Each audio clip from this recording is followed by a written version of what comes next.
बसंत खडिलकर Patel road पर चला जा रहा था।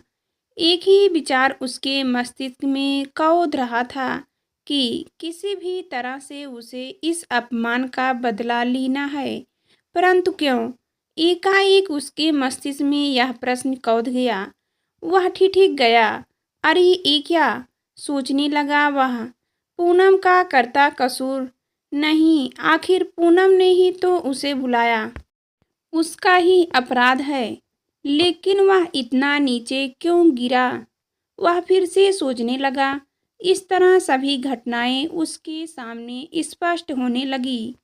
एटील पार्क में बैठे हुए वह फिर सिगरेट के छल्ले बना रहा था। आज से 2 वर्ष पहले वह इसी स्थान पर पूनम से मिला था। आजकल तुम इतना खोए क्यों रहते हो? कुछ नहीं, वह बुदबुदाता, पर मुझसे क्या छिपाना? नहीं, ऐसी कोई बात नहीं है। वह मुस्कुराई और दोनों पटेल रोड पर चल पड़े। फिर एक कैफे में बैठकर दोनों ने कॉफी पी और हंसते हुए उठकर चलने लगे। पर फिर एक बार मौन दोनों के बीच था।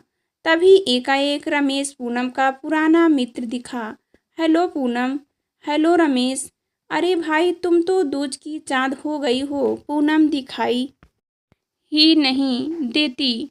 नहीं, ऐसी कोई बात नहीं है। मेरी तबीयत ठीक नहीं रहती, पूनम ने कहा। अरे तो मुझे खबर क्यों नहीं दिया? रमेश बोला। अरे नहीं, अब ठीक हूँ। पूनम ने बात को खत्म करने की कोशिश की। अच्छा तो यही है आपकी, रमेश ने बसंत की ओर इशारा करते हुए कहा। अरे नहीं, ये तो मेरे बहुत अच्छे दोस्त हैं। पूनम ने बसंत की ओर कंघियों से देखते हुए कहा। चलो ठीक है, वरना मैं भी सोचूं इतना बेमेल तो नहीं ही होना चाहिए, रमेश ने हंसते हुए कहा। और आगे बसंत सुन ना पाया क्योंकि वह पूनम से अलग होकर दूसरी तरफ चला गया था। उसका मन विदेश से भर गया। ये पूनम भी क्या है? जहरीली फूल तो क्या उसे मुझसे प्रेम नहीं है, मात्र दिखावा करती है। उसे सिर्फ धन से प्यार है। इसी तरह सोचते हुए वह चलता रहा कि फिर उसे ऐसा लगने लगा कि शायद वह कुछ गलत सोच रहा है। आखिर इनमें पूनम का करता कसूर? उसने अपने आप से प्रश्न नहीं किया। नहीं, पूनम तो सिर्फ और सिर्फ मुझसे ही प्रेम करती है। और दोस्त किसका? उसका। हाँ ठीक है। इसी तरह से उधेड़ बुन में सोचते हुए कब घर आ गया पता ही नहीं चला। तभी नौकर ने खाना लगा दिया। उसे खाने में तनिक भी स्वाद नहीं आ रहा था। उसके दिमाग में रह रह कर रमेश के कहे शब्द गूंज रहे थे। इसके लिए वह खुद को जिम्मेदार मान रहा था। तनाव से उसके मस्तिष्क की सिराओं में दर्द होने लगा था। उसे लगा कि अब वह आगे कुछ भी सोचने की स्थिति में नहीं है। अब वह सोने की तैयारी कर रहा था। तभी अचानक दरवाजे की घंटी बज उठी। उसने सोचा कि इतनी रात में कौन हो सकता है। फिर भी उसने दरवाज़ा खोला तो देखा कि पूनम सामने खड़ी थी। तुम? आश्चर्य से उसने कहा। हाँ, मैं पूनम ने कहा। तुम इतनी रात में लौट जाओ, मेरे जख्मों पर नमक न लगाओ। नहीं, मैं तुमसे क्षमा मांगने आती हूँ, पूनम ने विनम्रता से कहा। नहीं नहीं पूनम, तुम मुझे माफ़ कर दो। मेरी औकात ही नहीं, मेरी वजह से तुम्हें नीचा दिखाना पड़ा, उसने कतार स्वर में कहा। ऐसा क्यों? क्या तुम नहीं चाहते कि समाज में मेरा कोई स्थान न हो? ऐसा नहीं है पूनम, तुम एक ऐसे पिता की बेटी हो जो सिर्फ पैसे वालों ही नहीं है, उनका समाज में बहुत बड़ा स्थान है। और मैं एक बिन बाप का, माँ का अनाथ, कोई भी कुछ कह सकता है? बसंत ने कटाक्ष पूर्ण तरीके से कहा। अच्छा तो क्या मुझे इस रात में थोड़ी सी जगह भी ना दोगे? जगह तो मेरा सब कुछ है। लेकिन मेरा समाज मुझे इसकी इजाज़त नहीं देता है और मैं अनाथ हूँ। मुझे अपनी हैसियत का अंदाज़ा हो चुका है। बसंत ने बेबसी से कहा, कुछ लोग कहते रहे, मुझे इससे कोई फर्क नहीं पड़ता। पूनम ने चेयर पर बैठते हुए कहा, हो सकता है कि तुम्हें कुछ कहने की हिम्मत किसी में नहीं हो, पर मेरे साथ ऐसा नहीं है।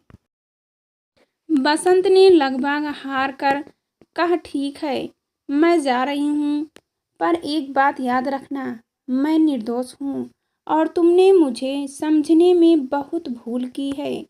पूनम चली आती। बसंत आवाक सा ताकता रह गया। ना जाने कब तक वह सोया रहता अगर नौकर उसे न जगाता। आँख खुली तो उसने पाया कि नौकर उसे जगा रहा था। मालिक, अभी अभी एक आदमी यह खत दे गया है। बसंत आवाक सा खत पढ़ने लगा। मेरे देवता, मेरे स्वार्थ आशा है आपको रात भर सुख की नींद आती होगी। मैं कल कुछ आपसे कहने आती थी, क्योंकि मुझे कल ऐसा लगा कि प्यार दुनिया का अनमोल सच है जिसके लिए कोई मूल्य नहीं लगाया जा सकता। नारी समाज के लिए एक खिलौना है जिसके बारे में पुरुषों ने कभी यह सोचा ही नहीं कि नारी के अंदर भावनाओं का एक सागर होता है।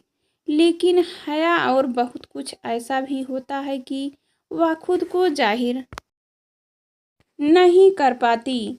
संवेदनाओं को भी भीतर ही भीतर मरना पड़ता है।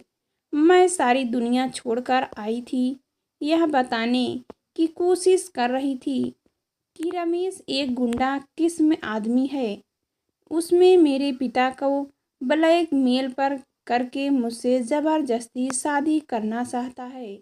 मैं इस जीवन में सिर्फ और सिर्फ आपसे प्यार करती हूँ, लेकिन आपने मुझे ठुकराया। अब मेरे जीवित रहने का कोई मतलब ही नहीं है। मैं जा रही हूँ। यह पत्र जब तक आप तक पहुँचेगा तब तक मैं जा चुकी होगी। अनंत की ओर। पत्र आंसुओं से भीग चुका था। बसंत पागलों की तरह पूनम के घर की ओर भागा, जैसे उड़ते हुए पक्षी को पकड़ने की कोशिश कर रहा हो। बेटा, बड़ी देर तक ही आने में। पूनम ने तुम्हारा बहुत इंतजार किया, अब तो सब खत्म हो गया। पूनम के पिता ने रोते हुए कहा। बसंत की पथराई आंखें अनंत में पूनम को ढूंढ रही थी।